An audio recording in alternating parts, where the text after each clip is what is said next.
Right. So I'm just going to talk about your final presentation. So just as an example, just say this is the drawing that I'm going to turn in. I've already organized the line weights, the color palette. I'm staying with like a soft neutral tone with one color that pops a little bit, just because that's the best presentation for my narrative. But the most important part is the way you lay out your drawing on your artboard. So you just want to be very conscious of the way that you set this up.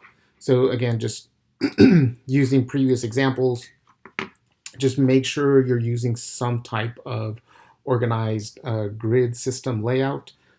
Even though you won't see it, it's still there. It helps the overall presentation as opposed to just placing the drawing just randomly on there. You just have it organized in some way. So even if it looks like this, um, I can just turn off the guides, and it just gives it a better presentation. Just another example. And just turn off the guides. Again, this is just a little bit more centered. If you want, you can do something where it's still centered, but it's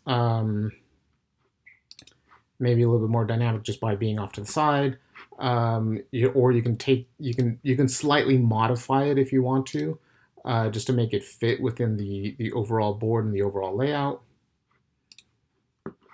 All right, these were all 11 by 17s, different orientations. Here's an 11 by 17. The spacing is slightly different on this one.